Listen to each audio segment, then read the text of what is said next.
In 1929, in a small fishing village in western Japan lives the 9-year-old Chiyo Sakamoto with her sick mother and her father who is unable to take care of her and her older sister Satsu.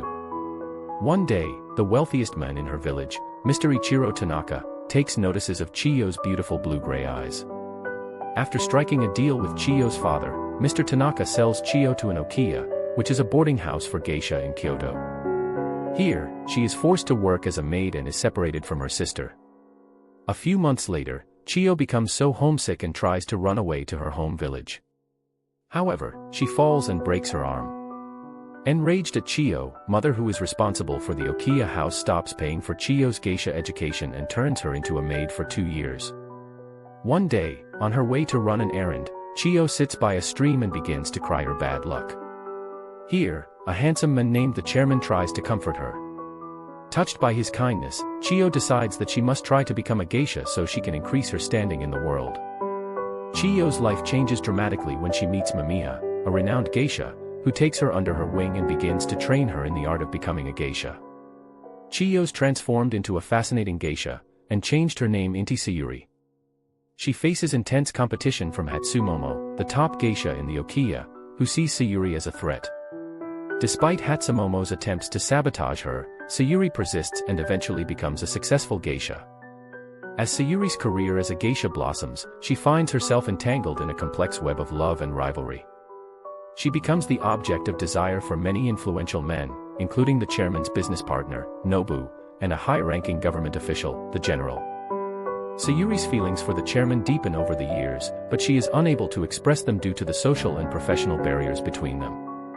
Amidst her romantic entanglements, Sayuri also faces personal loss. Her mentor, Mamiya, sacrifices her own career to help Sayuri, and her closest friend, Pumpkin, becomes her professional rival. The backdrop of World War II further complicates Sayuri's life, as the government closes the geisha districts so that the women can more actively contribute to the war effort. This is where Nobu uses his influence to find Sayuri a safe and easy job of sewing parachutes in a village outside of Kyoto. After the war, Nobu comes back to find Sayuri. He asks her help in entertaining a Japanese official named Sato to prevent the American government from seizing Nobu's business assets. The plan works well and they decide to celebrate in an island near Okinawa. Sayuri realizes that if Nobu stumbles upon her sleeping with Sato, he will think that she has dishonored herself and eventually change his mind in taking her as a dana or companion, and then she will be free to pursue a relationship with the chairman. Sayuri arranges to meet Sato at an abandoned theater and tells Pumpkin to bring Nobu at a set time. Pumpkin, however, brings the chairman instead, who sees Sayuri and Sato having sex. Thinking that her chances are ruined with the chairman, Sayuri feels devastated. Later on, upon her returning to Kyoto, Sayuri receives an invitation to meet the chairman at a tea house. The chairman confesses that he fell in love with Sayuri the moment he saw her as a young girl crying by the stream. Surprised and thrilled at the same time, Sayuri tries to explain the misunderstanding, that she only slept with Sato in order to make Nobu give her up so that she could possibly be with the chairman.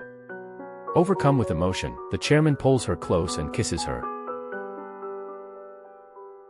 A few weeks later, the chairman becomes Sayuri's dana. They live happily together over the next few years. Sayuri even gives birth to the chairman's son. Eventually they immigrate to New York City. In the closing chapter, Sayuri recounts her memoirs to the Japanese history professor Jacob Hughes. Reflecting on her incredible journey that is a testament to the strength of the human spirit and the enduring power of love and the unbeatable spirit of a woman who defies the odds to create a life of beauty and grace.